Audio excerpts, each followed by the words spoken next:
Hey, everybody, welcome live to the Jim Masters Show, live entertainment, lifestyle, celebrity talk show series.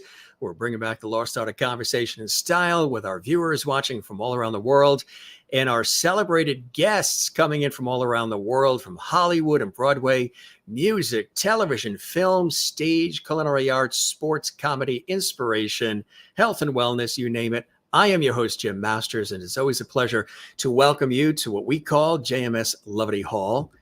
That's this. And the Jim Masters Show, that's this, with me, Jim Masters, your host. We've got an extraordinary guest, legendary bass guitarist. The one and only Bunny Brunel is joining us here live from Los Angeles, California.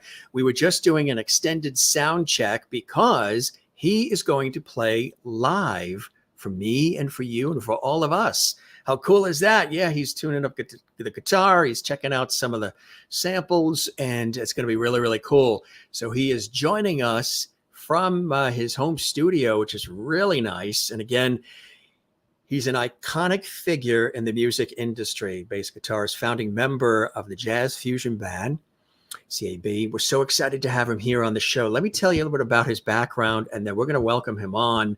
He's just tuning things up, checking things out, making sure everything sounds really good for all of us and for you.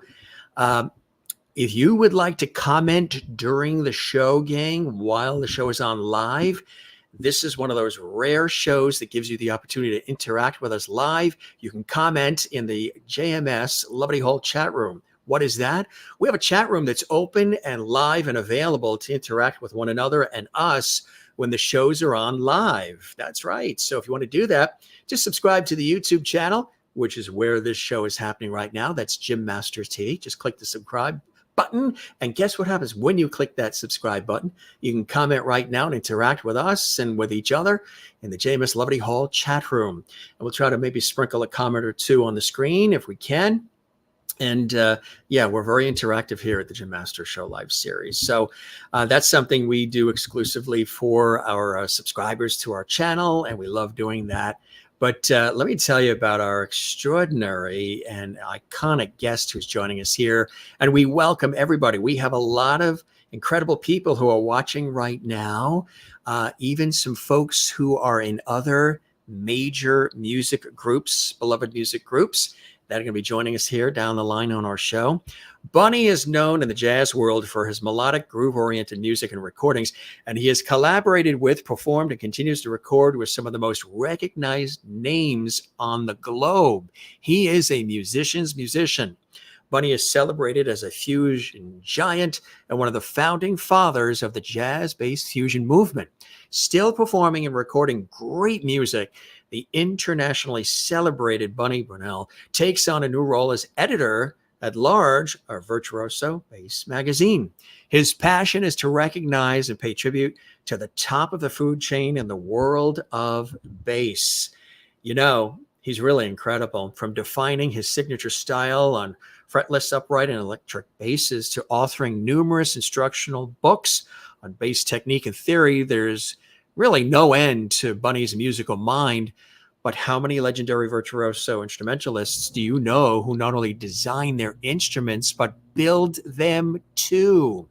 Yes, he has been designing for Gibson, then Carvin for over 25 years. And he also created custom built the Rolls Royce of basses, the Bunny Brunel electric upright bass. We're going to talk about that. And now he designs his signature line for ESP guitars. So he's a builder, he's a creator, he's a musician. He's composed mind-blowing music from the start of his career on his first album, Touch, to his latest, Baseball, and somewhere in the middle. His band, Cab, earned a Grammy nomination for Cab 2, Best Contemporary Jazz Album, and early in his career as a member of the Chick Corea's band. Matter of fact, he worked with Chick, has worked with Chick for years, well over a decade. A member of the band, Secret Agent, received a Grammy nomination. The endless talented Bunny Brunel has collaborated and performed for the theme for Clint Eastwood's Oscar-winning masterpiece, The Unforgiven, and currently, again, working on a new Cab album. And he's wrapping up the sequel of Baseball with Baseball 2. And he's doing this all while recording bass and producing on countless album projects, which is extraordinary. He grew up in the south of France. Beautiful place to grow up. And Bunny's first instrument was the piano because his mother was a huge jazz fan and he was exposed to jazz at a very young age. We'll talk about that in the conversation. He was able to play jazz chords by ear. He attended the Classical Conservatory in Nice, France, to learn bowing technique, but was mostly self-taught as a bass player who drew his influences from many greats: Ron Carter, Ray Brown, Sam Jones, and Stanley Clarke. And later on, they hired him, to record on his album Secret Agent with Chick Corea for almost a decade. And he's played with some of the greats: Tony Williams, Herbie Hancock, Wayne Shorter, Dizzy Gillespie. He's played with Al Jarreau, Stevie Wonder, Ziggy Marley, Gloria Estefan, Natalie Cole, Stanley Clarke, Milt Jackson, Steve Grossman, and many, many, many more. He's a rare musician, and he makes the bass absolutely sing. That's just the short list of an extraordinary career, folks. He's just somebody who really is all about music, all about that bass, And we're going to celebrate him and celebrate his music and celebrate his contributions over these many, many years. There he is with Herbie Hancock and, of course, Chick Corea. I love all these names, these fantastic folks he's had an opportunity to collaborate with. Of course, Natalie Cole, Stanley Clarke, on and on and on and on. And it's just really cool stuff. So he's in the house and he's coming to us from California, and he's going to play live. We're going to chat. We're going to catch up on some cool things. He was with us when we had the iconic Kayleen Peoples with us. She was a guest. And we talked about her epic music career. Bunny was sort of in the background there, and he joined in on the conversation. You may have remembered that. And then we all got together and we said, we'll have Bunny come on as a special guest as well and celebrate his iconic contributions to the music industry. And we're going to do that here exclusively on the Jim Masters Show Live. So without further ado, let's welcome him. He's right there. The guitar's all tuned. Bunny Brunel is joining us here on the Jim Masters Show exclusively. My friend Bunny, welcome to the show. Hello, Jim. Thank you so very much for doing what you're doing. You know, musicians need more people like you, for sure.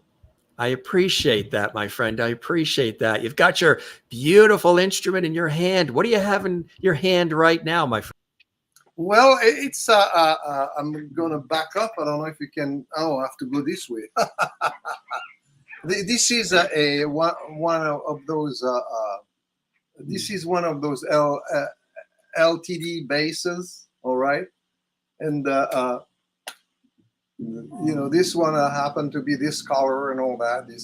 They did a killer job, but unfortunately, the person that set it up for me, that was working for the company, left the company, so they stopped making it, which is terrible. So I'm going to have to find somebody else or whatever, maybe talk to these people over there to have them doing it, or find a different company, you know. But they did a great job. Yeah. You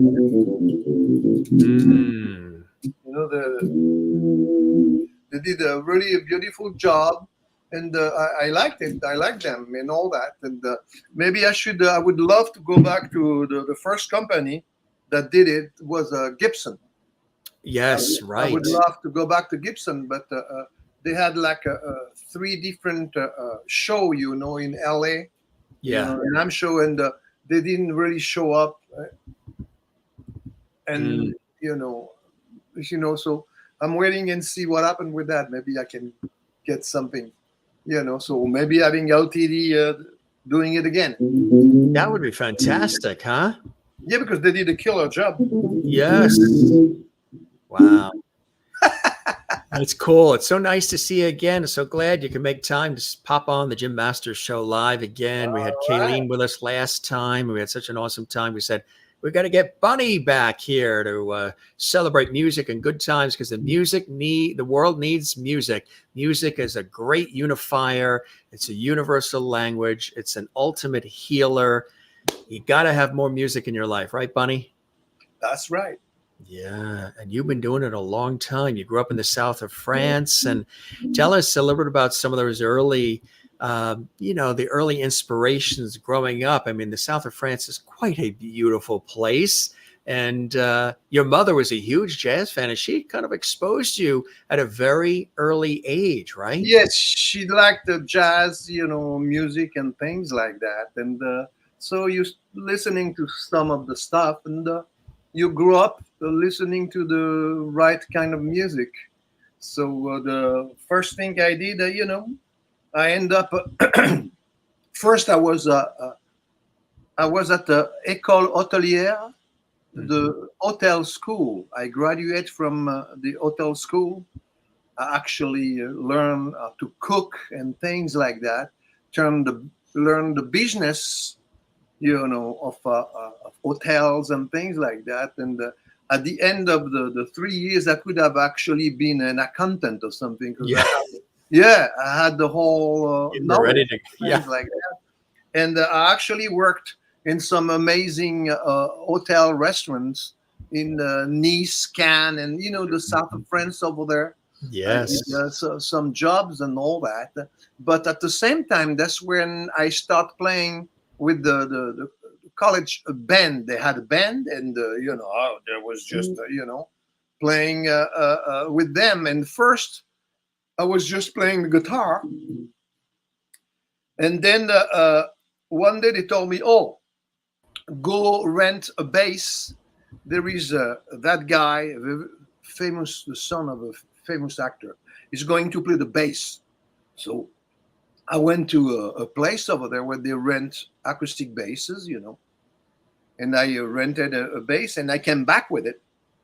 When I arrived, they told me, "Well, he's not going to come, so why don't you play?" That's how I became a bass player. Really? I picked up the bass, I started playing the bass, and I loved it, and that was the beginning of it. So And then you're able to play by ear too, right? No, actually learn how to read music and things like So you that. did, Do both. And I stopped playing, and I was playing the bass, and then after the school and on all that, I put a band together playing electric bass and all that. And my specialty was I love James Brown. So I had a James Brown band with a whole section and things like that. And they had a really famous club in the south of France called La Janica, which had actually 2 stories. And there was a big club, and I was playing every weekend. I was playing with the band, the James Brown thing. I found an American singer, Shirley Bunny Foy, to sing, and we just did the James Brown stuff with the horn section, and that's how it started. Wow, what a fantastic way to start. Yeah, after that, I had to move to Paris to do recording sessions, because that's where the the business was. That's the business, right? Exactly. Yeah, you go to Paris, and you rent a room in a house and all that, and in the morning you get those sessions. You take the bass, take the subway, and go to do your sessions.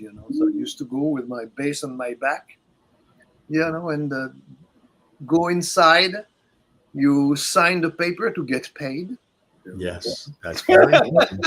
Yes. And I used to go sit and down, and they used to record. That's the French stupid way. They used to record the bass, drums, and they had like a acoustic guitar player just strumming chords to play the tune.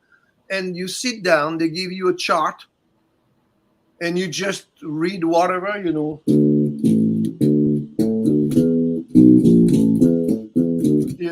the stupid bass lines, and you go home and you wait for the check. So I did that for quite a while, playing, making money, playing like that. And then I find a gig with a very famous French singer. You don't know him at all. His name was Georges Moustaki. And I end up being the music director for that guy. And I toured all over the world.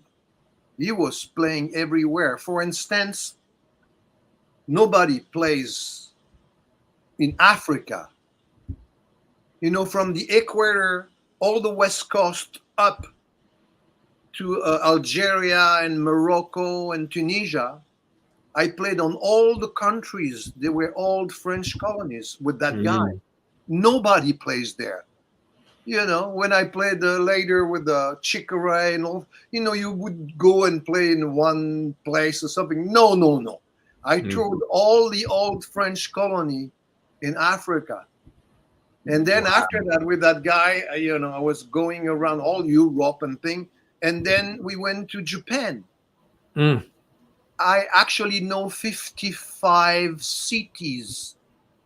I know all Japan. You do? Japan, usually we go, after that, Yeah. with Tony Williams, and I would go and play at 1-2 city, maximum 3. No. I went all over Japan. And it was funny. We're talking about the late 60s.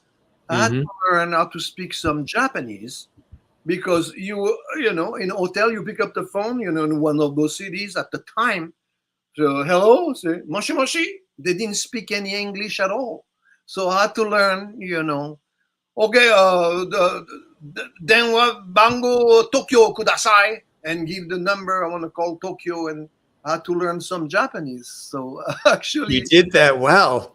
I actually learned a little bit of Japanese, so because I was forced to. But the thing good about it, as I say, I went all over Japan, Southern Ireland, Northern Ireland, all the cities and all that. It's so beautiful, and it's always easy. Japanese people are really the best, It's really nice to be over there. They take care of you. It's always easy. That's what I did, and then I was playing with a Brazilian lady, that plays piano and sing. Common memory. I was touring in France and all that, and then I was excuse me. Tanya Maria. Yeah, thank you, Tanya Maria. I was playing with Tanya Maria, an amazing Brazilian pianist singer. And I was, and I was touring. Hey, Kayleen, how are you? I'll just shout out the things. She's an awesome production assistant, isn't she? She makes it happen. Exactly. So though I was playing in London, and Patrick Moraz, the famous keyboard player, what's the name of the band already? Patrick Moraz. Moody Blues, yes. Moody Blues, the Yes, and all that. Yeah, sure. Was there every night. I had that guy there every night. I had no idea who it was. He was so nice, And on the Friday night, he said, "Oh, I'm sorry, tomorrow I'm not going to be able to come because I'm going to go see Chick Corea." I said, well, I wish I was going with you. Yes. So he actually went to see Chick Corea. Yeah. And he told him to come listen to me. And Chick Corea, after the second set, came and we were still playing. That's how I met Chick Corea. And it was so nice and, everything. And a week later, he was, because he was, really loving me. So nothing happened then. But that's what I tell people. If you want things to happen, you may have to step forward sometime. So the week after he was playing in Paris, so I went to the concert. I talked to a friend of mine from a magazine to take his place backstage. And I was backstage right there, so, and then suddenly Chick walked by and I say, "Hi, Chick. I'm the bass player you saw in London." Say, "Oh, hold on." He called his manager. They took my informations. number and everything like that. And that's how, a couple of weeks later, he called me, 1978, to move to Los Angeles to play with him. You see, I'm telling that sometimes people, they have to take a step. They have to move a little forward. That's what I did when he said that he liked me. I figured I'd do something, and that's how I ended up playing with Chick Corea in 1978.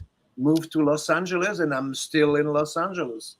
That's so incredible. What has it been like? What was it like, working with him and being a part of that vibe? And I've been a huge fan of Chick Corea's music as well, and have all of their material. Yeah, you're talking about somebody amazing. I mean, that absolutely. guy is talent. Yeah. Incredible talent. Absolutely. And what's important, that's what I tell people. It's just some people hire good musicians, but they want them to play their way. No, they are not like that. Chick Corea, Herbie Hancock, Tony Williams. They let you bring the stuff and they play around it. You know what I mean? They just don't force you to play a certain way and forget it. No. They actually use you to make it sound like that. And when he heard me, that was for him, because it was just when Stanley Clarke stopped doing his own stuff, so he needed to have somebody to step up to the bar, And that's how, when he saw me play, he said, "Oh, that's the person." At the time, you didn't have many people. You had Jaco Pastorius and a couple of people, Stanley Clarke. Nowadays they have some great players, But at the time, 1978, that's when he heard me. He said, "Oh, that's what I need to, to replace Stanley Clarke." That's how it worked. So as I say, I moved and played with him, and all the music, so beautiful. I mean, the guy, incredible. And after that, suddenly he did a tour. It was a duet piano with Herbie Hancock. Yes. So just before that, there was a gig with the kind of story that people like. I had a gig with Stanley Clarke. Stanley asked me to come because he had a hit on the radio playing piccolo bass. And he was doing a concert. He wanted me to play the bass on that tune. And, the drummer was Tony Williams. Wow. The Jarreau was singing some stuff and all that. So I went over there, set up my amplifier, next to the drums and all that. And it's funny because there is a record of Tony Williams, and you can see my cabinet, which says Bunny on it, on his record. The picture, they took the picture there. So anyway, so I was just waiting. And suddenly, Stanley said, "Okay, Bunny, let's play the tune now." So I got up. I walked past Tony Williams, that was looking at me with the look like, "Who the hell is that?" So I didn't say anything. I just plug in, picked up bass and started playing. And at the end of the tune, he got up. He said, "Hi, my name is Tony. What is your name?"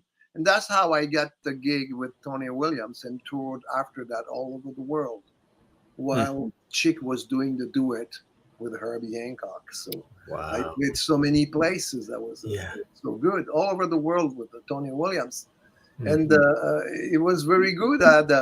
He wanted to do a Tony Williams, Bunny Brunel thing, but I had to go back with Chick. I couldn't leave Chick. He's the one who brought me here.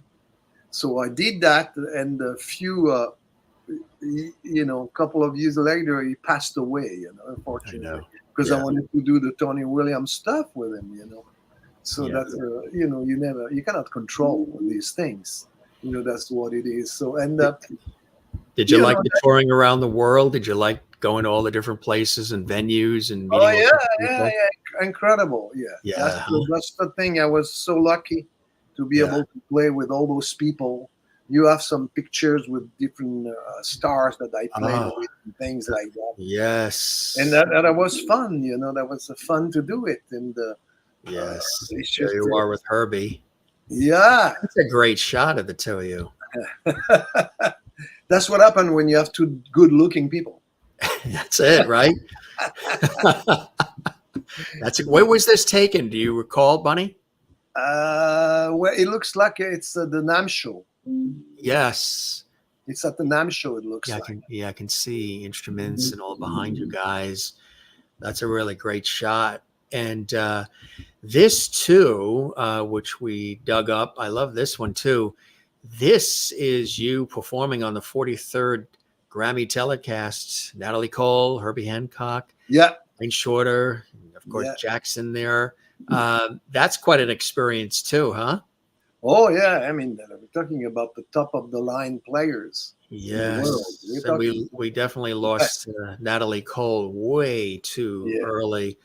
Beautiful voice, you know. Yeah. I mean, it's just the same thing. I was supposed to tour with Chick Corea again.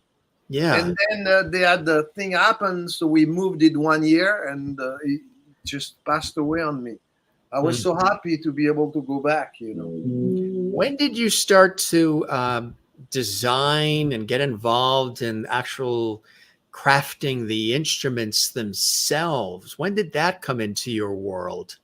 Well, it's a kind of early, you know, in late 70s, you know, I was approached by Gibson. They wanted to have a new instrument. And myself, you know, I was playing the Fender, you know, that I still have, you know, fretless Fender, you know. And for me, the problem with the Fender is the balance, you know, the thing falls. So I wanted to design something that when you put it on, it stays where it is. You don't have to hold it like that with the hand holding the thing, you know, because the balance is not good on this instrument. So that's what I did. I designed an instrument with a good balance, and that was with the Gibson company. Unfortunately, the person that was at the head of it ended up moving out, you know.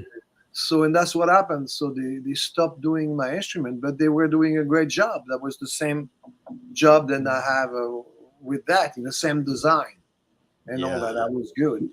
Really nice people, and we're talking about people who know how to make guitars there. You know? Oh yeah, absolutely. But you, I mean, you're known for your designs, my friend. And here's one here. Tell us about this one. This is I decided to design an electric upright bass because playing acoustic bass, you know, it's always a problem to carrying it around. Yeah. It's always dangerous. You can break it or whatever. And on top of it, for the amplification, you know, when we're using the acoustic bass, I actually have pickups in the bridge. So the sound is identical because it's the same thing. I have the same bridge and the same pickups on the bridge than the acoustic bass. The advantage, you don't have any problem with feedback, but the sound is the same. It's a great sounding instrument. And you can play with the bow and all that. It's like an acoustic bass. The best thing about it, you don't know, it's easier to carry around and easier to amplify. Yes, absolutely. We've got some more that you can take us through. Look at this one. Isn't that cool? Yeah. That is a cool one. Yeah. BB 104 4-string ESP. And here's another one. Yes. Well, I do have a Black Aqua 5-string. It's kind of cool how it's going right across the screen like that. And look at that, the burnt orange fretless. Yeah, that's the one I have right now. That's the one you've got right now. Really, really beautiful. People can get these. They can order these. They can buy them. There's some stores have them. You know, they still have some here and there. But as I said, they stopped the manufacturing, unfortunately. I would have to try to talk to somebody else. Yeah, the person that was the head of the guitar thing left the company. Yes. And of course, when somebody left the company, all these goodies, they stopped making it. You know, that's what happened. Yeah, absolutely. But they do a great job. They're actually a very good manufacturer. They're really, really, really good. I've been mentioning the books, the instruction. You're like I said, you're so immersed in full circle 360 in every aspect of music and guitar and bass specifically, with all of these different materials that are available for people too, like this power bass soloing secrets, exploring new modes, scales, and chords, expand your improv palette. Tell us about this. Well, it's just like when I start touring and playing with those great people, I realized that beside a few famous players like Stanley Clarke and all that, most bass players, they played a great bass line, but they didn't know really how to solo. They didn't understand playing chord changes and things like that. Right. As I mentioned, nowadays you have a bunch of them. But at the time, so I decided to write some books to help people to be able to do that, to make the bass sing and, to do some different stuff, so give some exercise for people, to learn how to move your fingers. Yes. Because that's how it works, Exactly. So beside that, you have some very famous bass players that only play the bass. And usually they're the record company, they hire them because they know they're going to nail the bass down and they don't have to worry about the guy trying to play too many notes or something. So there is a bunch of great bass players that just play the bass, and there's nothing wrong with it. And as I told you, I used to do that. I used to be in the studio recording in France, just playing the bass. Exactly. I love the fact that, again, that you have those reference materials for people who are just starting out or they want to get better. There you go. There. Now tell us about that. Congratulations on that. Yeah, well, it's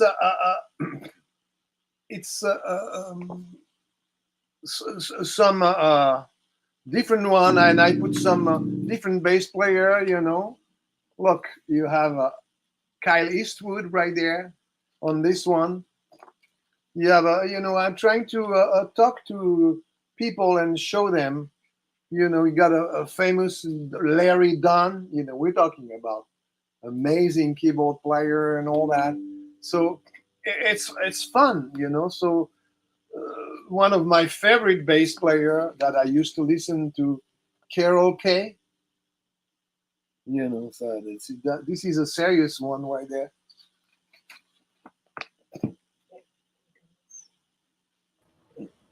That's incredible, to have this magazine. And then you have some bass lessons. Look at that. So. I love it. That's cool. All right. So look at this. There's your bass secrets too. Yeah. There's so many incredible things here that my favorite acoustic bass player, Eddie Gomez, that's my favorite. I used to listen to everything he did, I used to listen to him. This is like one of the greatest. Then you have like another virtuoso bass with Ron Carter. We're talking about the serious people. Ooh. That guy is in so many records and he's still going around recording and doing stuff. So that's what it is. That's so incredible. Yeah, Verdine White. Wow, look at that. And that's in Virtuoso Bass magazine. People can read the interview and see what we were talking about. That is so cool. Congratulations on that, huh? Yeah, well, it's Killing Peoples that came out with the idea doing that. And she's always a step ahead. Look at that. It's beautiful. Buster Williams. We were talking about serious bass players right there, and that's I'm doing that because I want people to understand that it's very important to listen to other. And they have those great ladies playing the bass nowadays. This is Tal. Guess it's just like more and more bass players and all that. And now we got the girls because when I start playing, they didn't have any girls really playing. At the time they didn't, but now they do. And my pal. Oh yeah, look at that. That passed away on me. We were going to tour again. So great pictures and all that with Kayleen singing and everything. I only know serious people. That's what it is. That's it. I tell you. Hey, Larry and Louisa say we love you both. So they are there. Isn't that cool? Uh-huh. They love you guys, Larry Dunn. Yeah, well, I know we love him too. We love them, dude. They are so nice. They are so nice. Tell them we love them, love them, love them. They love you back. We love you. That's just we call this show the Jim Masters Show. It's all about levity.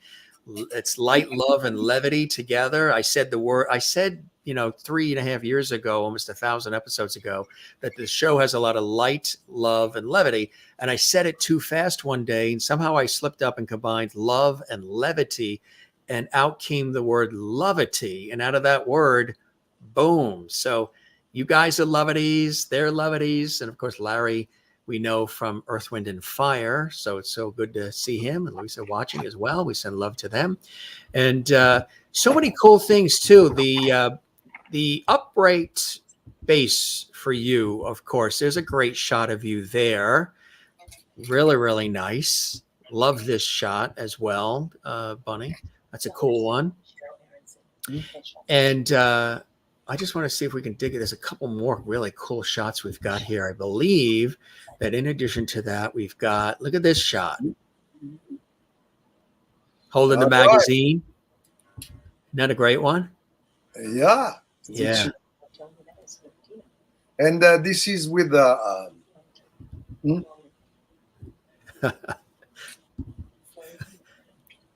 this is with Florentino Buenaventura. Yes, that's right. I wanted you to say it because I wanted to hear the way you pronounced it. It sounds so melodic the way you said it. And of course, Stanley Clarke. That's what he's playing my electric upright bass. I'm at his house. Isn't that incredible? That's what it is, Yes, with his Yankees hat on. Proud New York Yankee hat on, exactly. And here's the Oxnard Jazz Festival too, huh? Do you like playing the festivals, Bunny? Oh, I love it. It's great because you can see, you can play for people that usually don't really go into jazz clubs. Yes. Take the chair and bring it. So, and it's always fun, it's always fun. And you meet people that you never met before, musicians that are, it's always fun. Yes, exactly. Yeah. Just want to also pull up another great one that we've got here.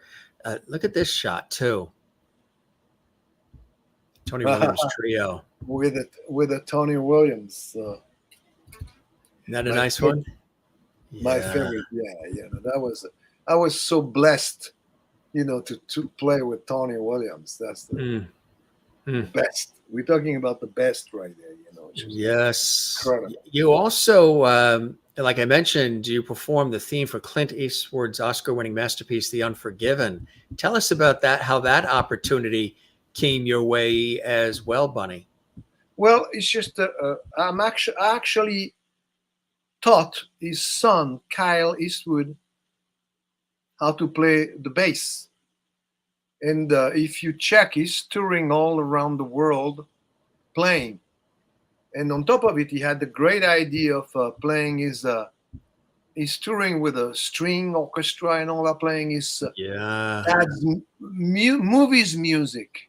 That's incredible. All over the world. So he's doing a good job. But I was at the beginning, it's just like I used to play in a club called Dante's in LA. Mm-hmm. And Clint used to show up, with Kyle, they used to show up and watching me playing, and that's how I met Clint. And one day, just called me. He say, "Well, my son wants to play the bass. Should I send him to the school?" And I tell him, "No, no, no. Send it to me. I'll take care of him." And I taught him how to play the electric bass, fretless bass and acoustic bass. And now you can see he's touring all around the world. He's very, very good.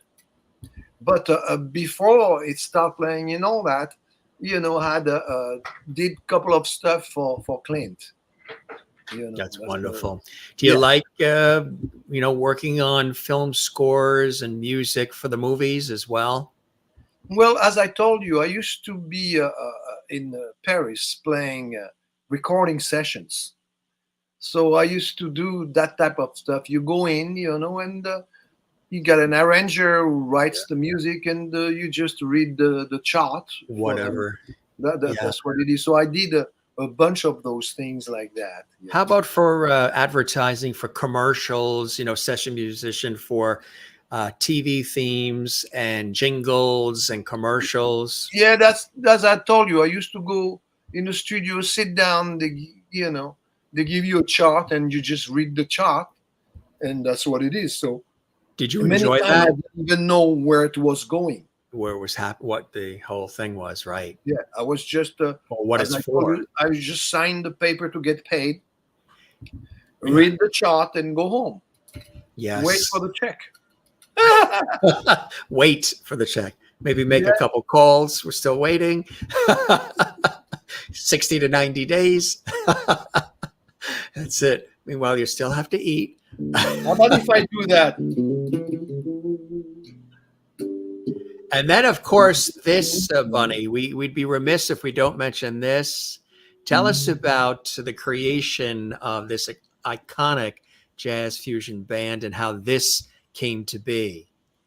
Yeah, well, Cab. That was it's that because when I was approached to do the recording, I thought it was Tony McAlpine, So that's why I came out with the idea of having Chambers C, Alpine A, and Brunel B, Cab. That's how the name came out with. And then I find out when I met him that it was McAlpine. But we kept, it was a good idea. The CAB was a good idea. So that became my name for the band when I played Cab. I like that's how it happened. Now, is there still music happening through Cab? Is there still stuff going on with Cab? Yeah, I should. When I make a recordings, anytime it's a Cab. That's what it is. That's the way I call it. So if I do some concerts and all that, without Dennis or Tony, it's still Cab, Bunny Brunel Cab. Now, you're credited by many, and I know you're very humble about it, as being truly one of the founding fathers of jazz fusion, sound, vibe, music. For folks watching who maybe they've heard the term, but they're not as familiar with what it actually means, how do you define the sound of jazz fusion music? Well, you got, as I said, you have a Stanley Clarke is the one who actually start the whole movement like that.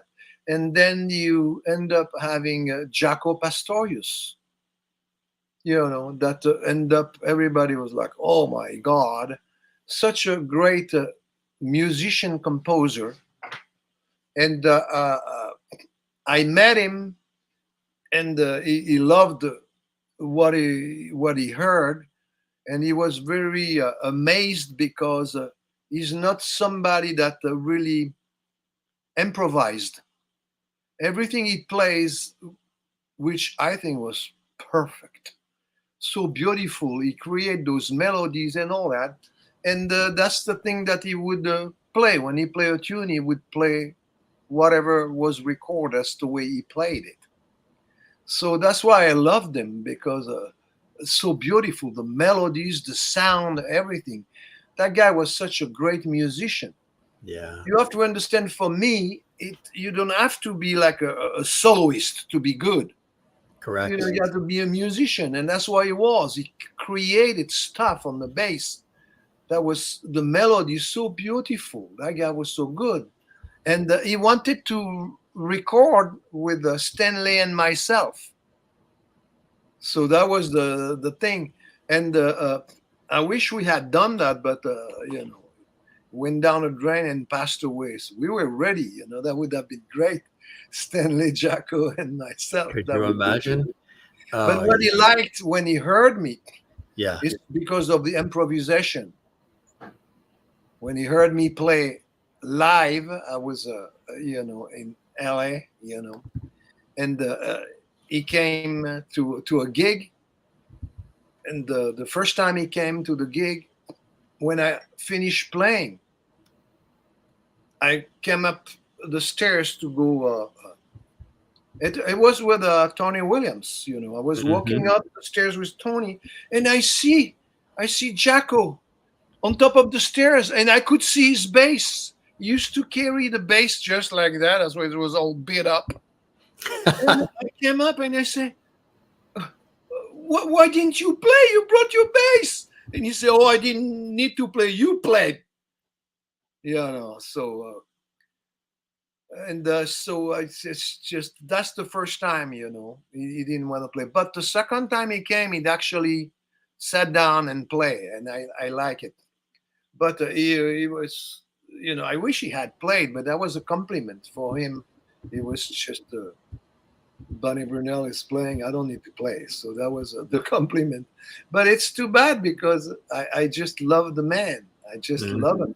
As I say, the sound, the melodies, and the compositions, you know. It's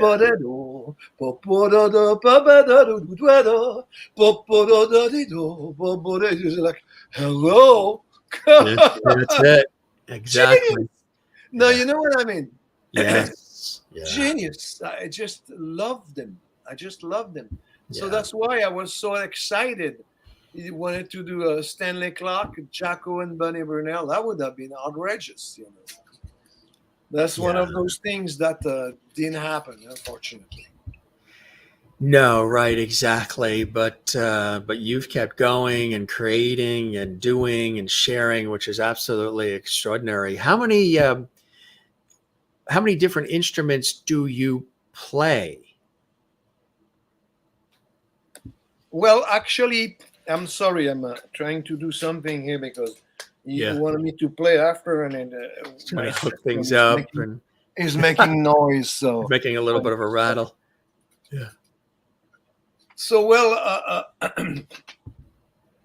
you know, basically Stanley, Jacko, and myself. You have Brian Bromberg is another one.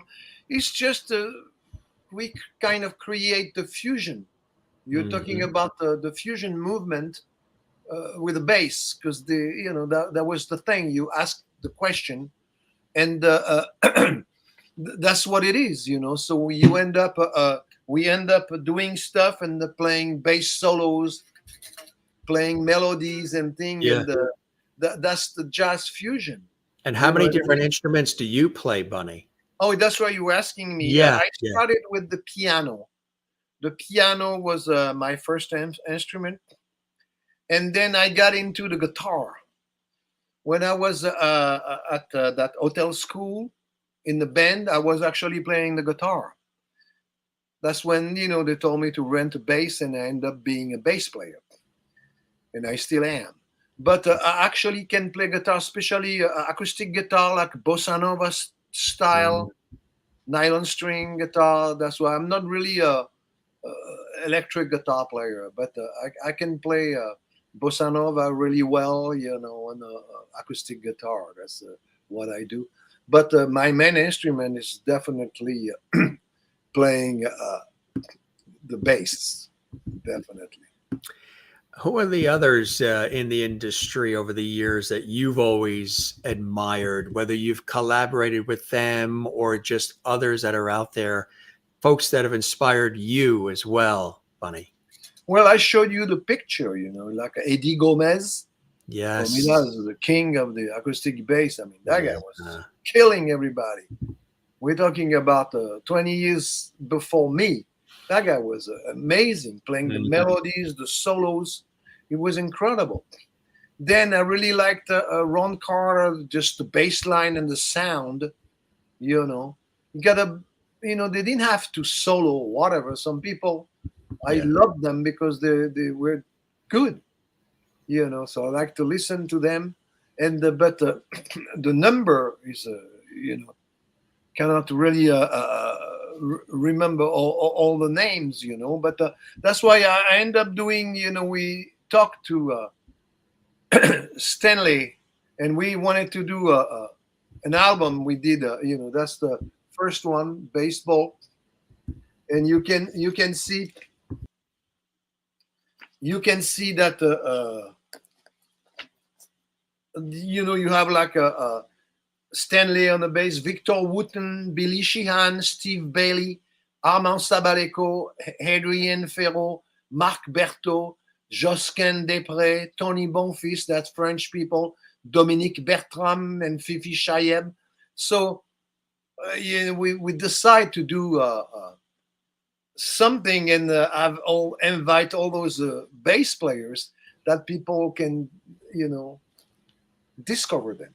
That is so cool. And the title too, and the cover and the lineup, like you said, is absolutely extraordinary. And then there's this one too, Baseball 2. Yeah, baseball too. You have like a Kylie Stroud, Armand Sabaleco again, Dominique Di Piazza, Incredible. Sekou Bunch, Federico Malaman, Josquin. You gotta, and the same idea. Yeah. Same idea. So what was it like, bringing everybody together and working on this extraordinary project? A lot of incredible legends here. Yeah, you have to understand that with the new technology, you don't have to have them all the same place at the same time, So you got them, you make up some tracks, and then you have them overdubbing, the bass line and the solos and things like that. So that's what happened. And on many of those, you have several bass players on one track. So I have them coming and playing a bass solo, and so that's put the whole thing together little by little. What do you think about, the way they're doing it now with technology, where everybody isn't necessarily in the same studio? One's here, one's there. It could be around the world, and then they're all. That's what I was talking about. That's a great. What I talked about. That's how you right. Yeah, you like that's that way of how we doing do. it? Do you like that way of doing it, or do you miss having everybody together in the studio? It's just so you can, New way of doing in this it. case, you can end up being able to put together some super group. Like for this one, you can see,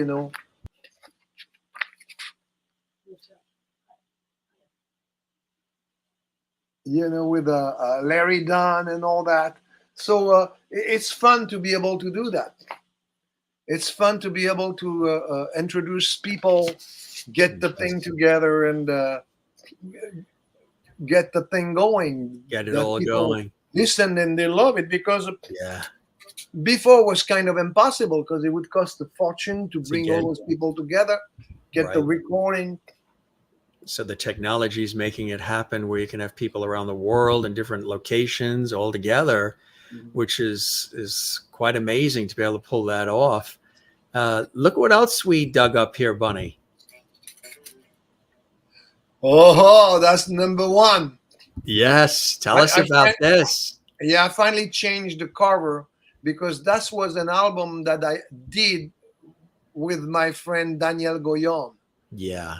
And I end up signing a deal and all that with a record company, and they just put me and all that. But I finally re-released it and put his picture.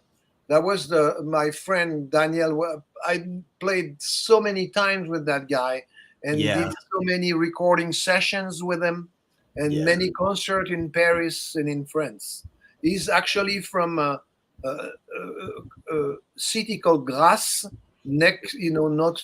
It's like an hour from Nice and all that.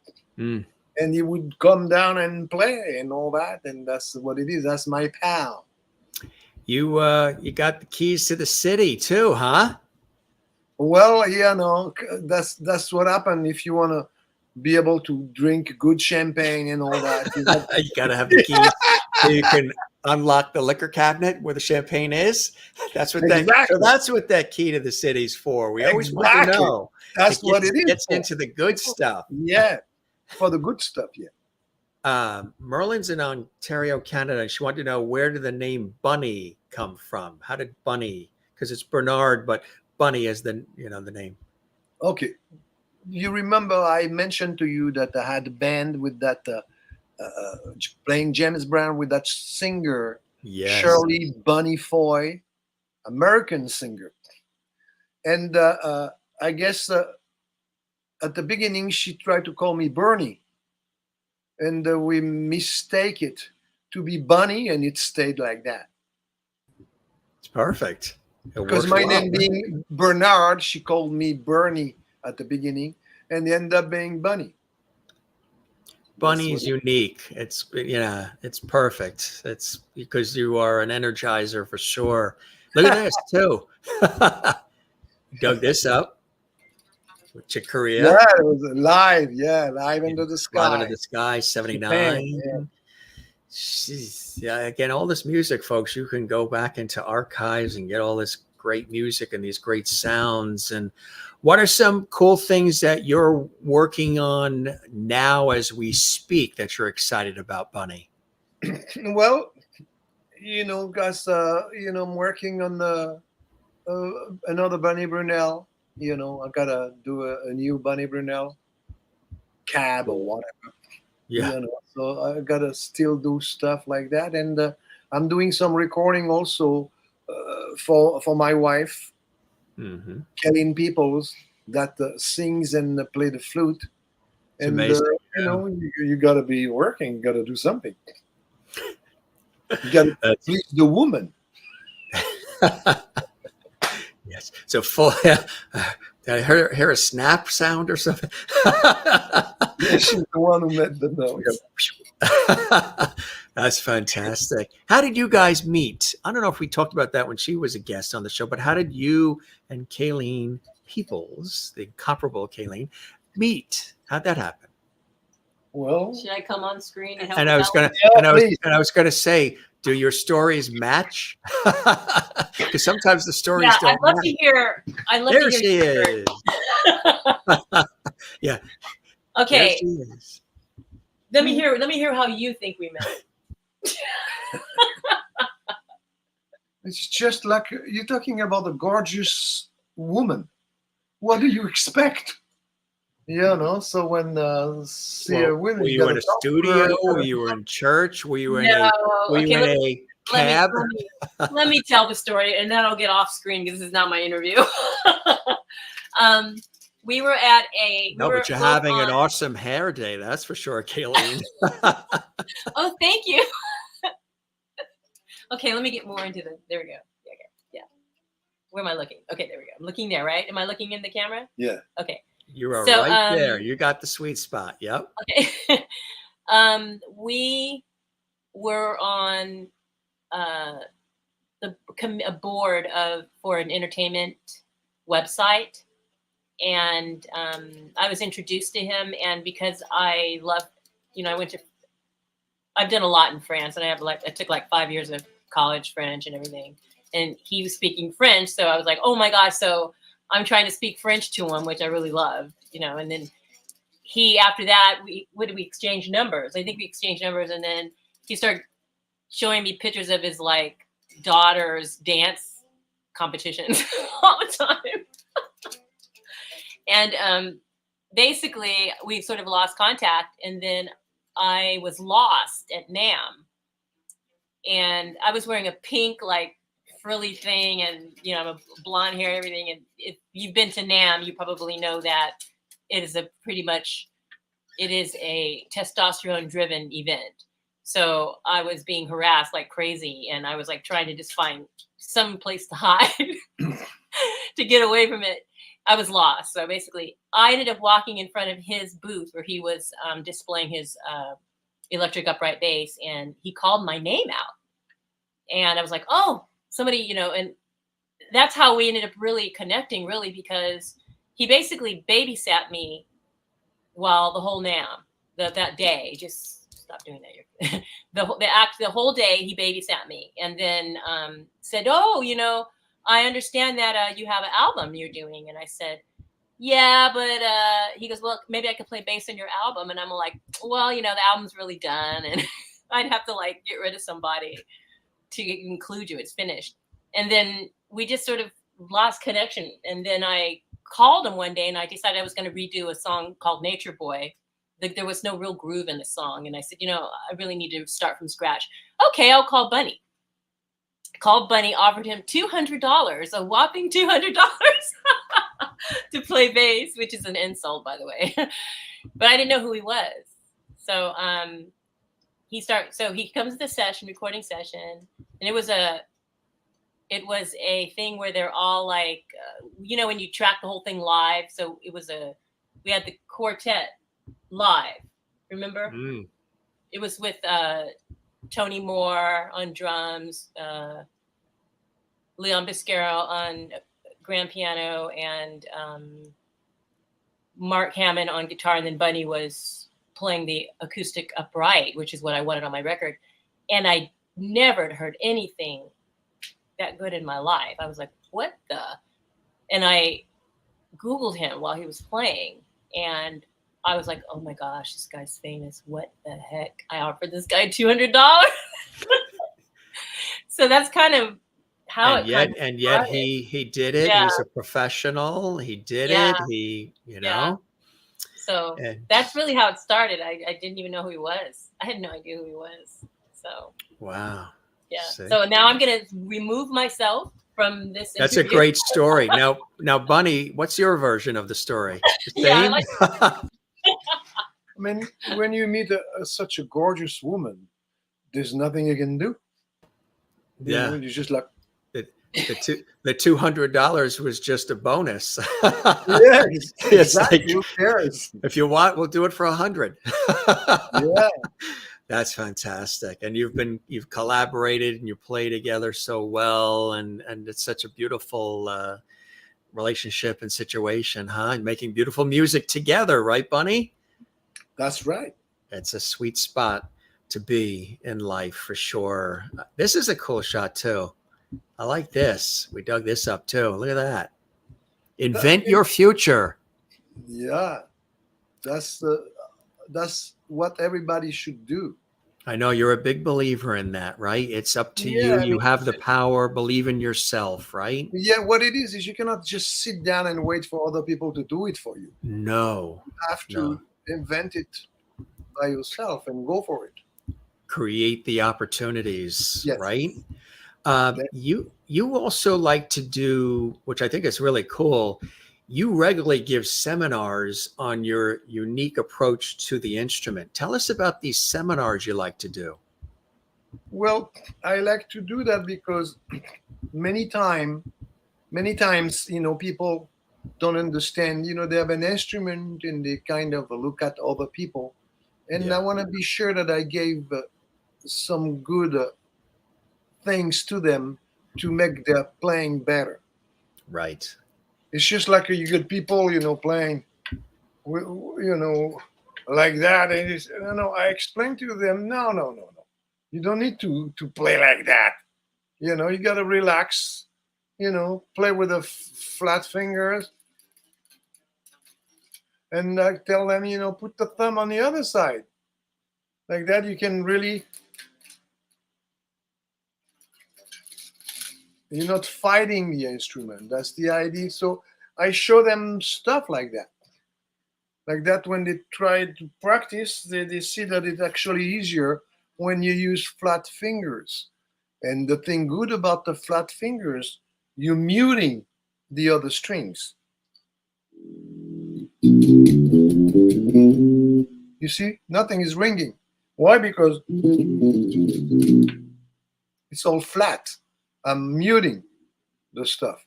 So You see, this is only one little example, but there's a bunch of little details that if you can give people, you can improve their playing without having to do much of everything. Exactly. Just correct the position finger. Gives And them a head for start. some reason, people think that they want to do they want to put the fingers like all like and they don't understand that you don't do that. You can do that. Okay, if you're playing chords, of course, you're gonna have to make them ring. You're gonna have to do that technique. Mm-hmm. But if you're playing lines, you see, you can keep the finger flat, and that would mute the rest of the stuff. Okay, so you see, I'm just showing you two little, examples. It's just like two little things, and like that you can practice and make it easier for you, trying to avoid making those complicated movements and things. Okay, so that's why I like to talk to people and show them different stuff. That is so cool. That is so great. You're paying it forward. You're showing people and helping them through. And I think that's really a beautiful thing you're doing, Bunny. Also, I mentioned a little bit in the introduction, you've had an opportunity. We mentioned some of the extraordinary people that you've worked with. You've also worked with Dizzy Gillespie and Stevie Wonder, Jarreau, Ziggy Marley, Gloria Estefan as well. Was it like working with some of those incredible performers? Well, what it is just like some opportunity you get to get a gig, and I used to. I am friend with somebody that used to be, the director of the Grammys and things like that. That kind of place and thing.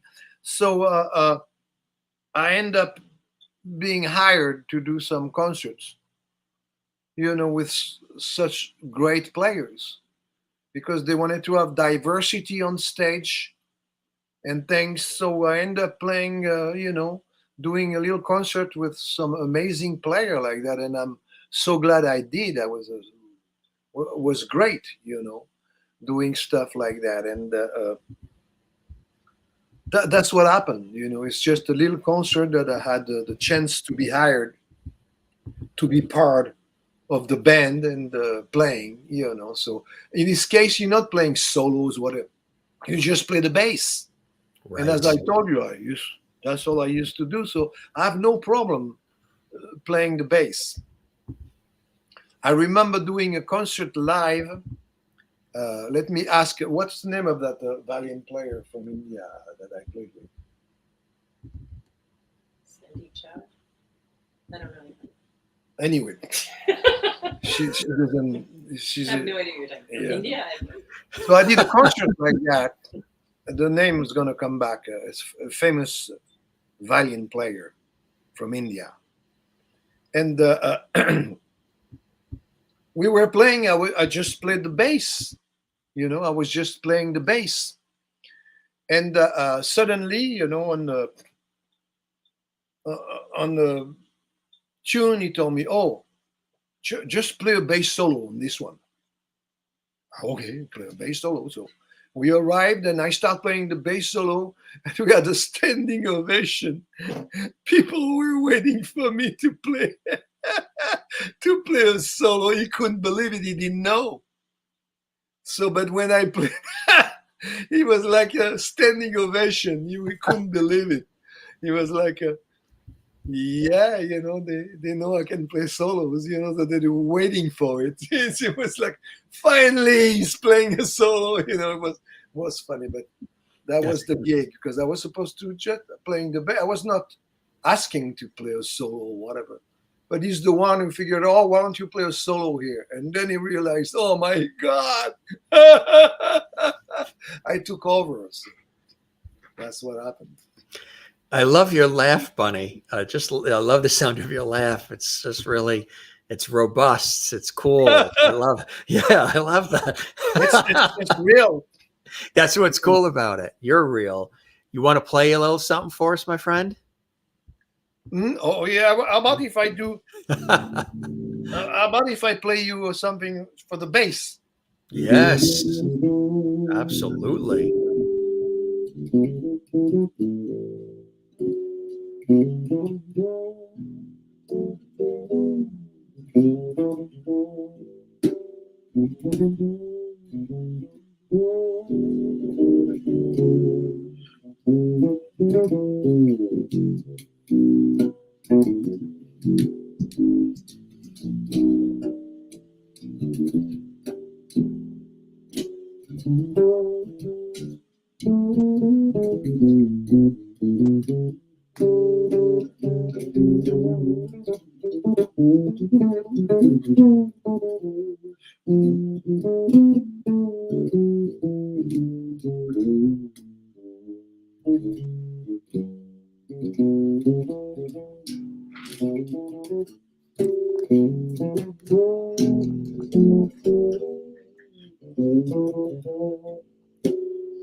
Very nice. Bunny's Blues. There we go. That is. Yeah, I don't have very- any effect or whatever. It's just the bass going to the. Yeah, other no, part. that's your specialty. Make it simple. You want to throw something else in while we've got you and it's all warmed up? That sounds so nice. Let me see. Maybe I have something that I can play over. That's so nice, huh? Okay. Let me check the tracks, whatever. So the room you're in, is that sort of like a home studio setup? My I see studio. mics. That's the studio. That's my office and my studio. Oh, it's the studio. So do you do a lot of recording in there? Okay, yeah. Let's see if I can play that. Try to play a little bit of something. I don't know. Yeah, yeah. There's a It bass just sounds or not. nice. Even the way you were doing it solo, just Yeah, such I a don't nice even know. sound. I don't even know if there's. And our viewers watching around the world are loving it.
I love that laugh.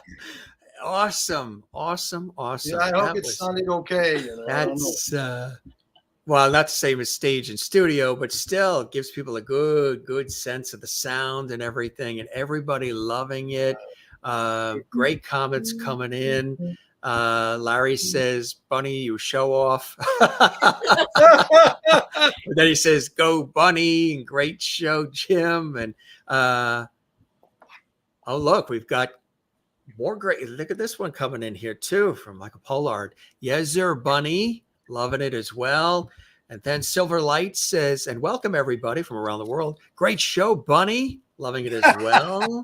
Kathleen in New York City saying wonderful. These are just some of the great folks tuning in. You know, when you're playing, when you have that beautiful instrument or any of these instruments that you have, when they're around you, when you're connected with them, what's happening inside? Are you sort of transported to another time and place when you're playing? Because you just in watching you're so in the zone. You're in that sweet spot. You're 110% in. But what's happening inside as you're playing? It's just, you know, it's music. I hear some sounds and I start playing, and just the finger goes over there, and you know, I'm not calculating. You become to a point that it's a kind of automatic. You know, the thing goes out and all that. You know, I used to have to think because of, oh, that's the chord, or what am I going to do? But it comes to a point that my ears and all that the fingers just go there. Right. It's like you said, it's automatic. It's part of Yeah, your DNA. It's part of who you are. that's what Um, it is. Yeah. with all these aspects of being involved in all of the different areas within songwriting, composing, performing, collaborating, teaching, writing, all about designing instruments. Is there anything else within this world of music for you that you still want to tackle that you haven't done yet, Bunny? Because you've done so much and continue. Well, there's always something you trying to do this, trying to do that. But I was born in 1950. People don't realize I just look fantastic. I have hair and all that. You're ahead of the game, I'm absolutely. ahead of the game. A lot of people, 1950 was just 10 minutes ago. So the I did so much stuff playing with so many great people. Yeah. So before I wanted to do this, I wanted to do that, and so I'm at the point that I actually achieve what I wanted to do. So I think it would be great to have some orchestral music and me playing on top of it.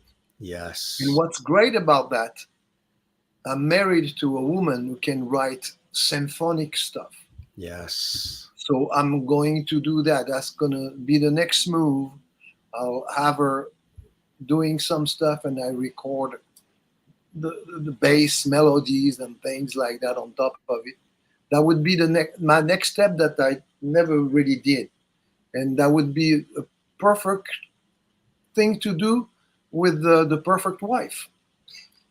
That sounds perfect to me. And when you do that, we're going to have you guys back on to share some of that with us as well. That's a great idea. And you heard it here first on the show, folks. So look forward to that happening. When you found out about the Grammy nomination, what was that feeling like for you? That's quite an honor as well. Well, it's up to tell. You just you're happy. You've been recognized, and all that. It's just and in fact, the fact that you win or you're not winning doesn't really matter. You've been nominated. You've been, yes, acknowledged. That's the important part of it. Exactly. And this is great because on the middle of all those incredible people being nominated, it's it just doesn't get better than that. Definitely. So you just go with the ride and enjoy what's going on. Hop in the cab and go for the ride, right? That's right. What would the Bunny of now say to the young Bunny, wide-eyed, curious Bunny that was starting out as a kid and a teenager and working his way up? What would you say to that earlier, younger version of Bunny today? I would tell him, keep going. Because you never know. You just try your best and do the best you could do. Do you remember I mentioned little details about Chick Corea that went to listen to me in London, and I didn't get the gig then, but I moved the week later. I went after him, knocking on his shoulder, and that's how I end up having the gig. So the idea is just you keep doing what you believe you should be doing and go for it. Yes. And hope for the best. That's the only thing. Just hope for the best. Well, you had a little bit of a slip up there, which was actually perfect. Hope for the bass. See, you didn't even realize a little Freudian slip there was perfect. Hope for the bass. Always hope for the bass. When you have the disease, the bass disease, that's what happens. It's all about that bass, about that bass, about that. Yeah. That's it, right? Yes. That's cool. I want to also let folks know that in addition to this wonderful conversation and our great friend Bunny playing for us live, and then a little surprise, extra added special bonus guest of Kayleen People is joining us as well, who is a brilliant artist in her own right, and she was with us as well. Bunny's website is fantastic. It's very interactive, and you can see all the music there as well, and videos and all kinds of things about his background and what he loves doing and what's coming up. It's a really beautifully designed website to just get lost in. I have to thank somebody for that, because Yes. myself, I wouldn't be able to do better. I have somebody that knows what to do and doing it the right way. That's the That's key. what it is. Surround yourself with good people. Could you take me off the screen for a second? I want to do something. Yeah. Can you switch? So just to me? Yeah, just You're gonna go 15 do something. seconds. Yeah, you got it. Absolutely. I'll talk to the audience. You'll be right back. You got it. Yes, please. All right. Okay. Here we go. He's going to do something special. And everybody, we are live, and it's so cool to have you here. We hope you're enjoying this amazing episode of the Jim Masters Show Live series.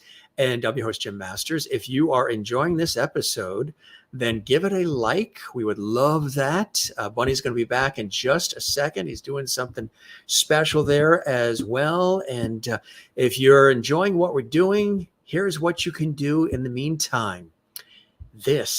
Like this episode. There's a thumbs up like on the YouTube channel. Click the thumbs up like, share this on your social media, subscribe to our YouTube channel, Jim Masters TV, and definitely leave a comment for us. That helps our show grow and be reached by millions more around the world. So like, share, comment, and subscribe. And we thank the thousands and thousands of you who have done that and been doing it. And keep it up, because the show is really growing by leaps and bounds. Uniclaire, she's watching in the Philippines. It's good to see you as well. Love having you here. And Bunny's back. Yes, that's right. You changed your part in your hair to the other side. Is that what you did? No, I didn't. I would never think about doing anything like that. Definitely never. My friend, you are extraordinary. And I know you're very humble when we say, renowned and celebrated and music legend and all of these things. But you really, for decades, you've been providing so much great music, and you've been working with some of the other extraordinary people in the industry. What do you love? What is it about music, about the bass, about what you do that you love so much? What are some of those additional blessings and joys in your life, Bunny, that keep you motivated and keep you creative and passionate for all of us?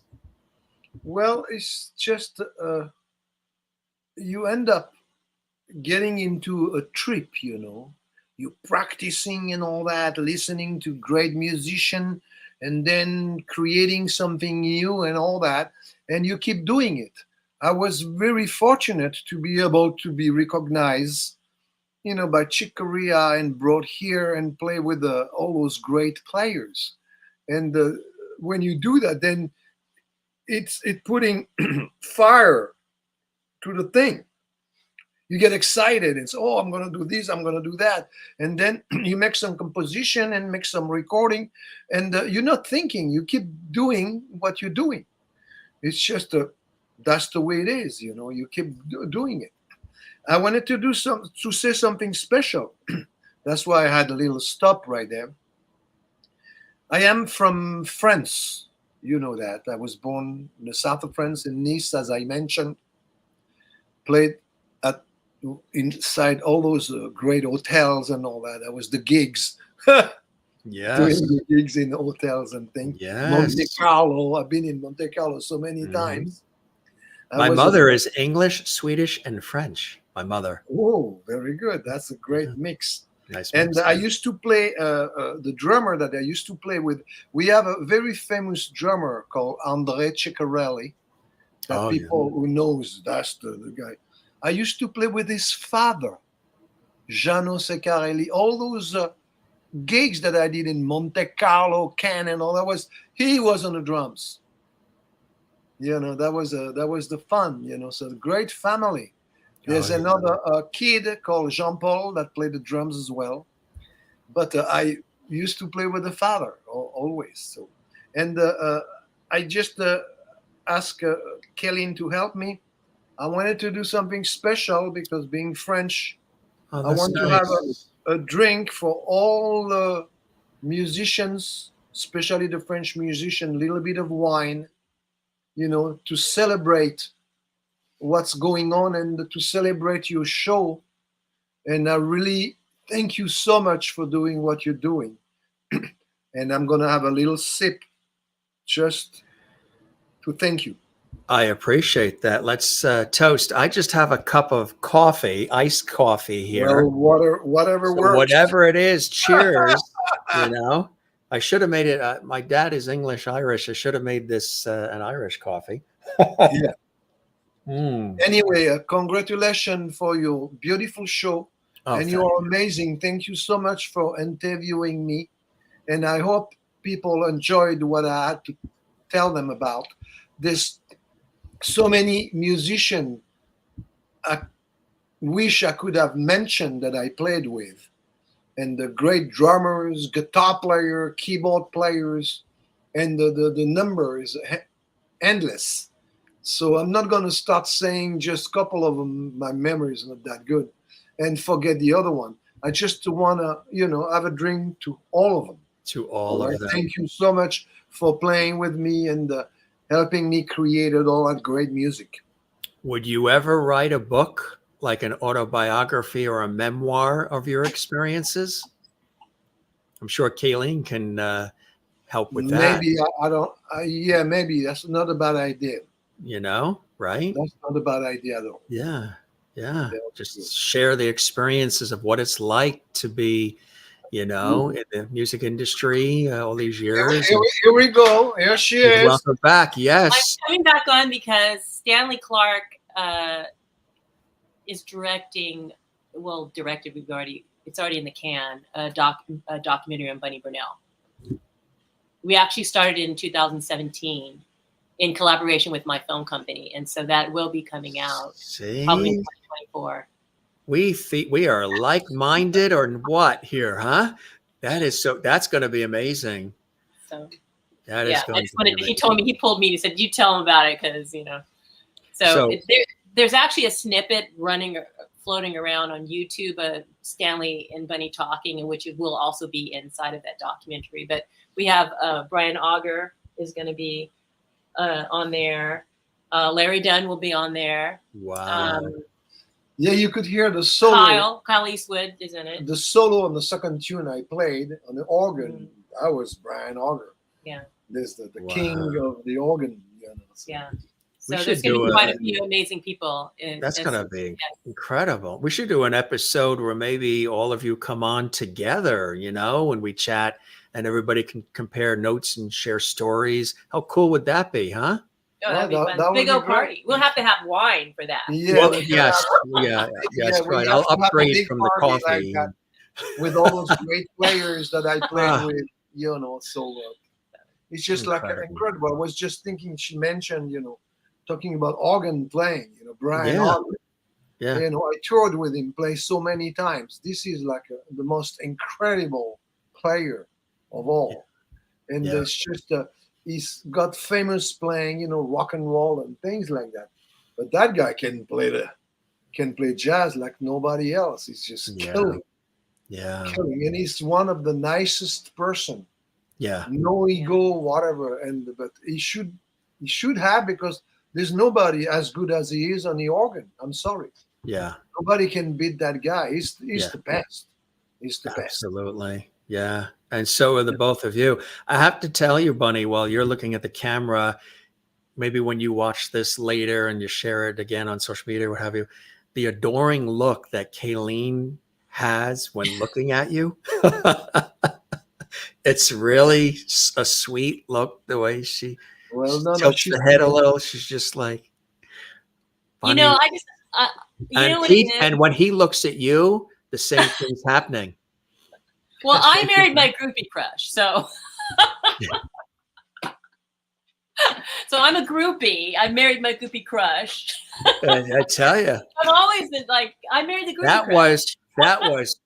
was the best $200 you ever spent. Oh my gosh, I know. It's still reaping benefits. It's That still $200 reaping. investment that I did. It's the best, better than the interest rates in a bank CD or anything. That's for sure. Now I'm going to have other people calling me, asking me to play for $200.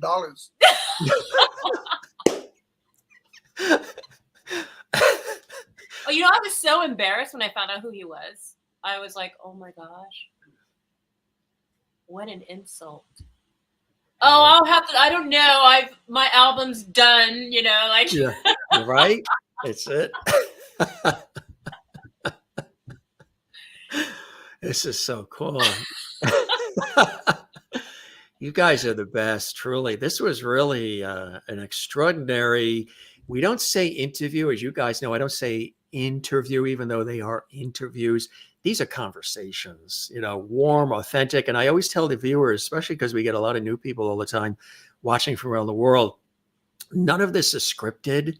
We didn't have any pre-planned questions. You had no idea what I was going to ask. I had no idea the response. And we just let it free flow, which I think is the best because you get something out of it. I'm engaged as the host. The viewers are watching and interacting. And there's nothing more real, authentic, and deeper than that kind of an experience. So thanks for hopping on again and sharing all of this incredible wit and wisdom, music and laughter and love with all of us here on the show, guys.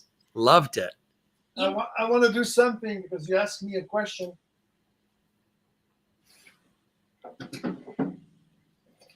See what I'm talking about. I'm not going to play anything, I'm just showing you the... Here, you should show him the guitar. I'm going to back up. You want to fix it? Yeah.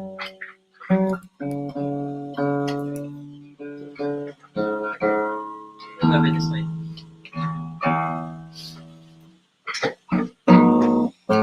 Oh, yeah, I'm sorry, the tuning. Here we go.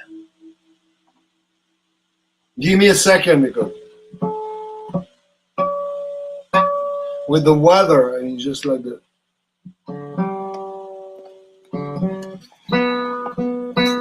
It's nice to see behind the scenes, the tuning, everything. Okay, here we go. Just to show because people, I was telling you the guitar,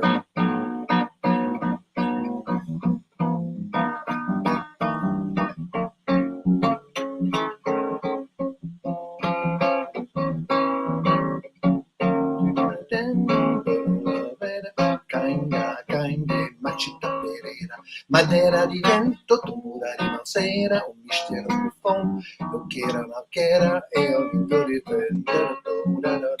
E a vida iba a festa na comida, e pau, e pé, em fim do caminho, resto dito com pouco sozinho.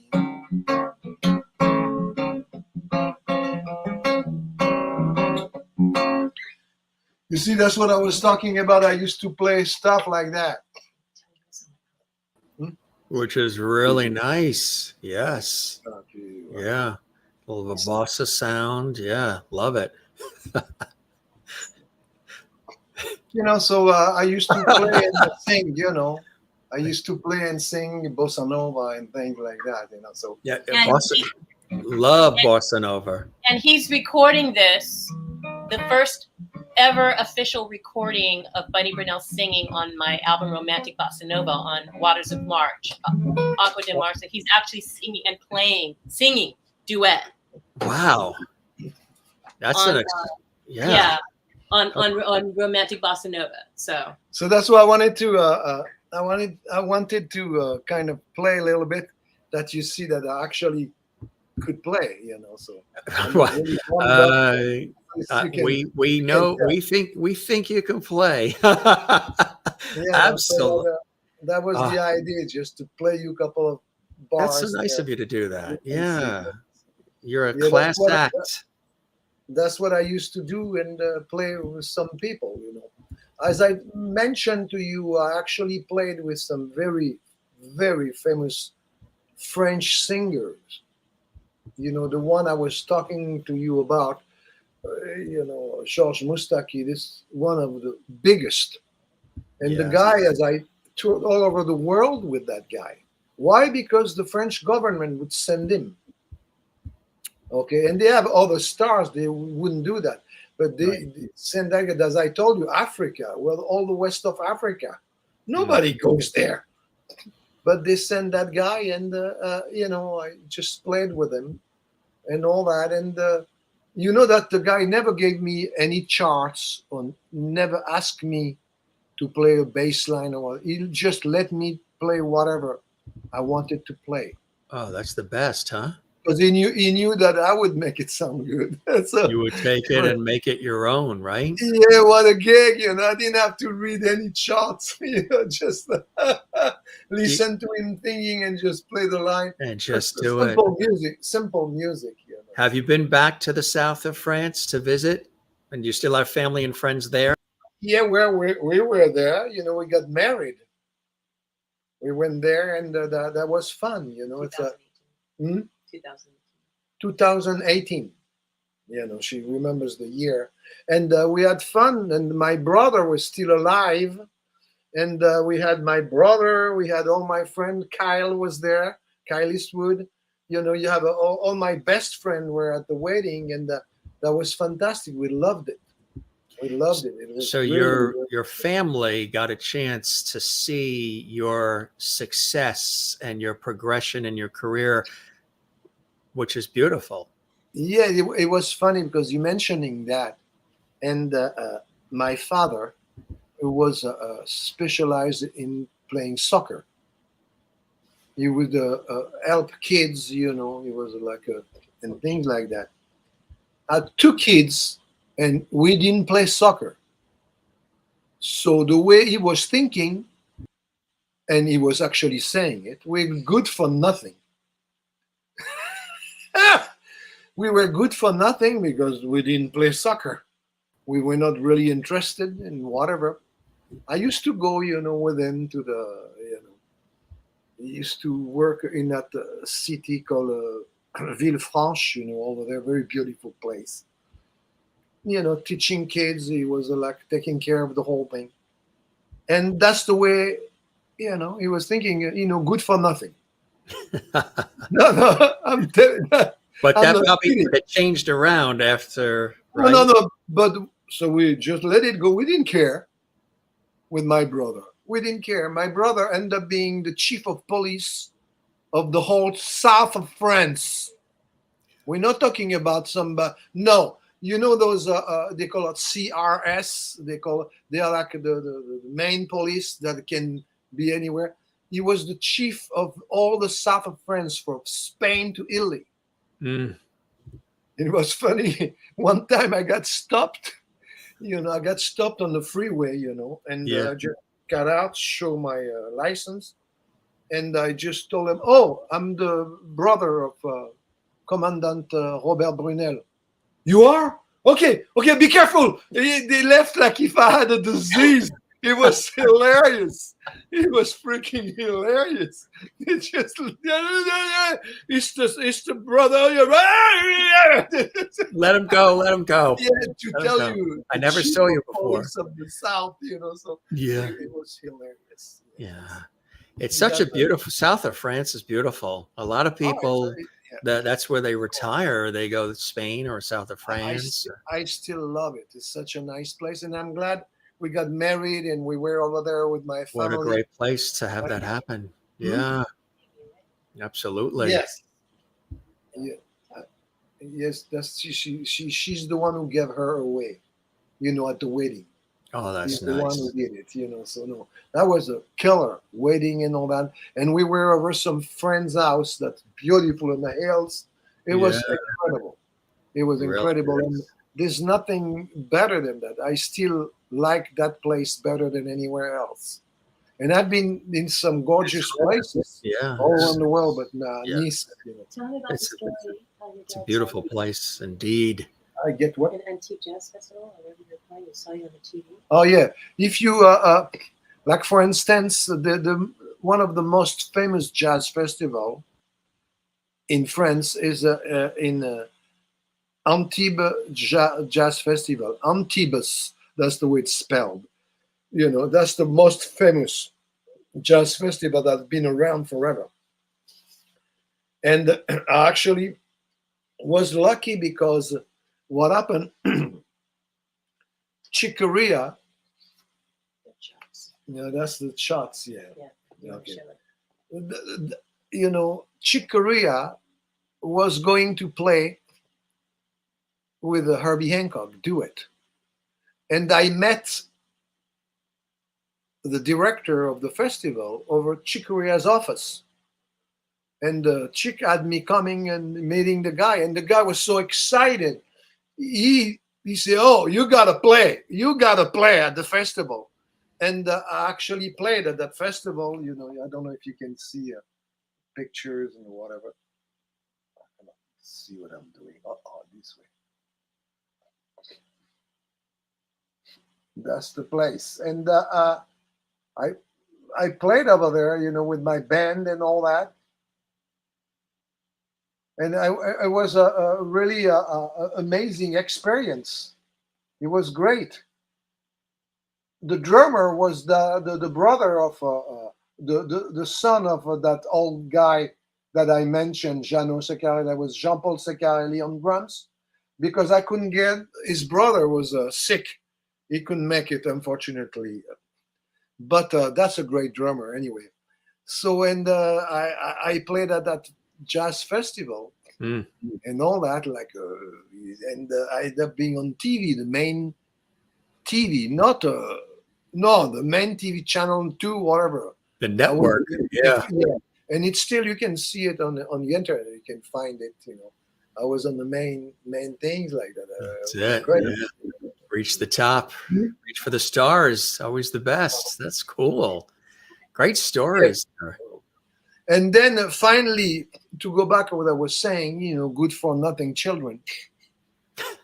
It's just my dad ended up seeing me playing like that in the most famous jazz festival. And suddenly that was it, that was just when he realized the hell was playing soccer. My son is doing a lot better. That's how I changed the thing all around. And then if I played somewhere else, he would come and listen to it. He would sit in the room. Which was beautiful, right? Yeah. So he realized you and your brother, you guys, you had a plan, maybe not soccer, but you had other things that interested you. And look what happened. Yeah, but it was funny because we never cared, He was saying, we didn't care what he was saying. We didn't pay attention at all. No. Until he realized that, oh my God, these kids are definitely better than I ever could. And he realized that was great. That was fun, So playing in that world famous jazz festival, being on top of the TV, the main channel, it was like, really realized the hell with soccer. My son is doing the right thing. Yeah. That felt good. Yes. Well, the music, the music lasts. The music is like a legacy. The music will always be there, and you can play the music, for as long as you want to play it. Soccer, there's only a certain window where you can play it, and then you got to come up with something else. Usually a lot of people go into broadcasting or something, but with music, you can keep creating and writing and playing for as long as you're able to and want to, right? Exactly. That's it. And what's great is just a lot of different people can listen to it. It doesn't have to be certain people. It doesn't have to be anybody can listen to it, especially when it's jazz, right? And enjoy it. If we came over to your home studio there and we went into your music player, what would probably be in it? What are some of the things you like to listen to? Well, I don't know really anymore because I heard so much music. It doesn't matter. I don't have anything that I really want to listen to. It's just whatever it is, I enjoy it. Somebody's playing. I enjoy the show, and that's it. Do you ever take a break from it? Do you ever walk away a little bit so you can refresh, reboot, and come at it with a fresh perspective? Well, right now, for instance, I'm not really doing much about it, but I still like to get my instrument and practice the tune to be able to remember and move the fingers. That for sure. Got to keep those fingers moving, right? Absolutely. Yes. Hey, Bunny and Kayleen there, the associate producer on the side to your left. Thanks, guys. This really was amazing. Truly, I knew it was going to be, and so glad that we connected and we put this together. I love the way these shows just go free flowing in this way. And Bunny, I appreciate all the stories, the laughs, the music, the memories, and the excitement of what's ahead. And congratulations on this epic career. Congratulations to both of you for the love you have and the music you're making together. And I hope the show met whatever expectations you had and you enjoyed the time with me as much as I absolutely have with you, Bunny and Kayleen. I do. It was a really great. You are fantastic. Thank you so very much again for making this possible, because without you, the music doesn't go anywhere. I appreciate people that. like you. Just that's the way it goes. You need to do it, and people need to listen to it. Like that's gonna give people some idea. Or say, oh, let's listen to what that guy is doing. Right. He obviously had something to do. The fact that he played with all those great people, he must be okay. And all for only $200. Not bad. All that for only $200. Now you understand. And I haven't paid a penny since. That's it. No. Is that amazing, huh? The next time I have $200 in my hand, I'm going to think about how I spend it. Exactly. And am I going to get the residual from it? And on top of it, I just cook for her. As I told you, I study cooking. That's I'm like a right. chef. So what's your specialty? It doesn't matter. Whatever it is. It's Kinda true. like He's, with the- oh my God, this guy is like such a good cook. It's like, whoa. I post it on Facebook every time he does a dish. I have so many people hating it. Does he have a specialty? What would you say one of his specialties Well, is? he's very south of France. So it's a lot of south of France cuisine. He's such a good chef. He actually served royalty, including one of my favorite actresses, Grace Kelly. I couldn't believe it when he told me that. But he cooks everything from ratatouille to a piece called a piece à la diarra, which is it's a French piece. But he makes anything. It's always has a French twist to it. Like even on YouTube right now, if you go to Agenda Mag and just type in Bunny Brunel, one of the things we did a thing called Feast and Fusion at a concert, and he curated and showed the chefs how to cook 5 menu items. And then they did a big concert and served everybody. And but the video it's called Chicken à la Crème. And it's just showing him, I just got the camera out and said, just film this. This is because he's hilarious when he's cooking.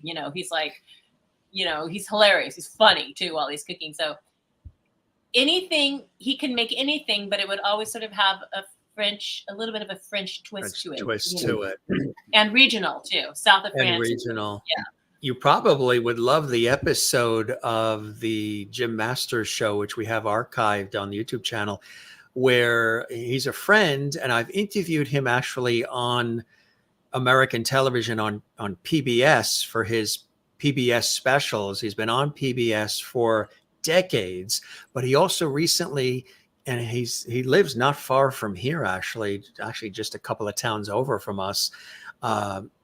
Chef Jacques Pepin was here, and he's extraordinary. If you ever get a chance to check out his PBS specials or his books, and of course he hails from France, and he's an extraordinary chef and one of the nicest guys too, Chef Jacques Pepin. And he's been on. You should do what do you call them? What are those books called? You mean like a cookbook type of? Yeah, like a cookbook. Yeah. You should do a cookbook. You got a lot to do, Bunny. I know, right? I'm done. All right, well, listen, it was fantastic talking to you. You And too. anytime you want to do it again, we can do more, okay? Thank you What for do you having me on. Free. What are you guys doing tomorrow at 7 Eastern, 4 Pacific? You guys are the best. Love to you both, all the viewers watching. Share, let the world know that we're here, and other folks you think like to pop on the show. They're all welcome. And thanks for all the time, the humor, the wisdom, the passion, and the love. Absolutely. Love you guys. And hopefully we'll be together and break bread soon. That would be really nice. And really have wine. Have some wine together. That's it. Exactly, my friends. Kayleen, Bunny, thanks for joining us, and truly hope you enjoyed the time with me as much as I have with you guys. Thank you. Thanks for having me on briefly. I loved it. Absolutely. Thank you so much. Have a nice evening. Take care, guys. Love you all. Bye. Cheers. How cool was that, gang? Absolutely. Yes, unscripted, live, lots of fun. And we had the bonus. I was kind of hoping she would sneak in there. The iconic, wonderfully artistic performer, fabulous singer, songwriter, so much more. Kayleen Peoples was here. And yes, they are husband and wife, if you didn't know. Music legend, bass guitarist, founding member of Cab Jazz Fusion Band, and so much more. That's all we could fit into that graphic there that you're looking at in terms of his iconic career and background.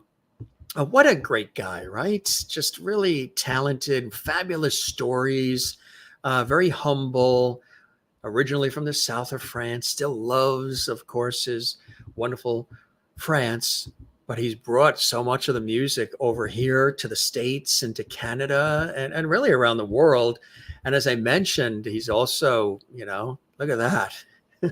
Should go over there. It's kind of cool the way that's appearing on our screen. Some of the fabulous guitars too. I mean, this is kind of cool. And we were talking about all the different things, the magazine, the books, the seminars, the performances. He's just somebody that loves music through and through, loves creating it, playing it, sharing it, talking about it, celebrating it in studio, on stage, on television, on the big channel, like he said, at the Grammys, working with some of the greats, Herbie Hancock, Natalie Cole, Stevie Wonder, there's Herbie Hancock, and of course, Chick Corea from a long time with Chick. And I have all that music too. A lot of this music that he's talking about is in the Jim Masters Show collection, and we pull all this music out, and it just makes you feel so good. And of course, Cab Jazz Fusion Band, founding member. And don't forget this too. We talked about this. I mean, look at all the incredible people that were assembled for baseball. Bunny Brunel and friends. This is one, and this is two. Stanley Clarke. I mean, some of the greats. And take a look at the lineup on the back of the CD and some of the great songs as well. You got to hear some great stories. You heard some terrific music played live, all right here on the Jim Masters Show Live series. If you enjoyed this, if this is your first time sampling what we're doing here, it's unique, it's special, it's fun. And for those of you watching for the first time, I work in television and radio and stage and film and have for a long time.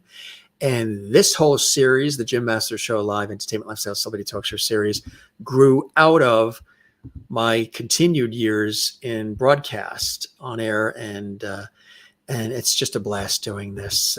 Uniclaire watching in Philippines, thank you very much as well.